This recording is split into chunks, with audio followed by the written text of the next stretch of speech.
ವಿಪ್ರ ಕರ್ನಾಟಕಕ್ಕೆ ಸ್ವಾಗತ. ಮುರ್ಕಿ ರೇಣುಕಾ ಭವಾನಿ ಮಂದಿರದ ಕಳಸಾರೋಹಣ ಭಜನಾ ತಂಡದೊಂದಿಗೆ ಗಮನ ಸೆಳೆದ ಶಾಸಕ ಪ್ರಭು ಚವ್ಹಾಣ್.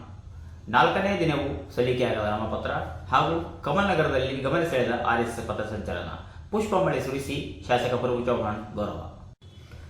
ಕಮಲನಗರ ತಾಲೂಕಿನ ಮುರ್ಕಿ ಗ್ರಾಮದ ರೇಣುಕಾ ಭವಾನಿ ದೇವಿ ದೇವಸ್ಥಾನದಲ್ಲಿ ಅಕ್ಟೋಬರ್ 22ರಂದು ನಡೆದ ಕಳಸಾರೋಹಣ ಮಹೋತ್ಸವದಲ್ಲಿ ಮಾಜಿ ಸಚಿವರು ಹಾಗೂ ಅವರ ಶಾಸಕರಾದ ಪ್ರಭು ಚವ್ಹಾಣ್ ಅವರು ಭಾಗವಹಿಸಿ ದೇವಿಯ ಆಶೀರ್ವಾದ ಪಡೆದರು. ಭಜನಾ ತಂಡದೊಂದಿಗೆ ಕುಳಿತು ಭಜನಾ ಪದಗಳಿಗೆ ತಾಳ ಹಾಕಿ ಗಮನ ಸೆಳೆದರು.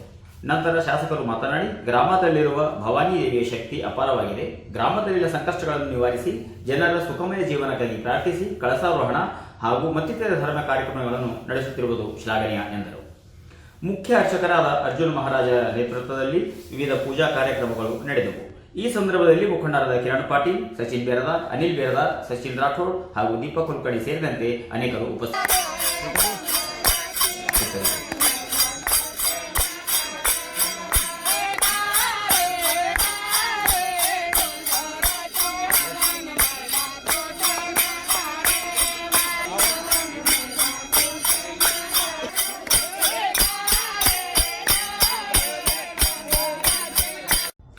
ಕರ್ನಾಟಕ ಕಾರ್ಯನಿರತ ಪತ್ರಕರ್ತರ ಸಂಘದ ಬೀದರ್ ಜಿಲ್ಲಾ ಘಟಕದ 2025-28ನೇ ಸಾಲಿನ ಚುನಾವಣೆಗೆ ಸಂಬಂಧಿಸಿದಂತೆ ಅಕ್ಟೋಬರ್ 25ರಂದು ಶನಿವಾರವೂ ಯಾವುದೇ ನಾಮಪತ್ರ ಸಲ್ಲಿಕೆಯಾಗಿಲ್ಲ.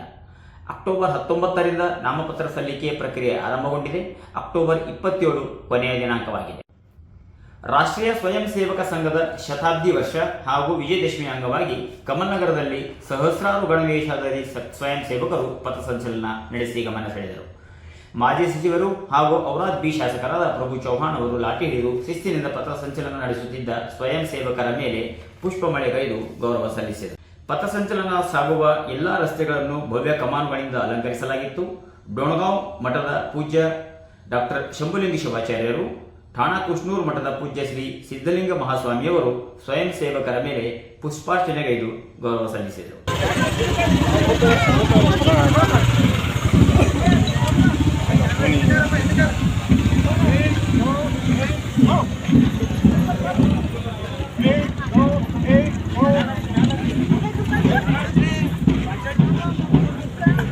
ಇಲ್ಲಿಗೆ ಇಂದಿನ ವಾರ್ತಾ ಪ್ರಸಾರ ಮುಕ್ತಾಯವಾಯಿತು. ಮುಂದಿನ ಸುದ್ದಿಗಳೊಂದಿಗೆ ಮತ್ತೆ ಭೇಟಿಯಾಗೋಣ. ನೋಡ್ತಾ ಇರಿ ವಿಪ್ರ ಕರ್ನಾಟಕ. ಇದು ಸ್ವಾಭಿಮಾನದ ಪ್ರತೀಕ. ನಮಸ್ಕಾರ.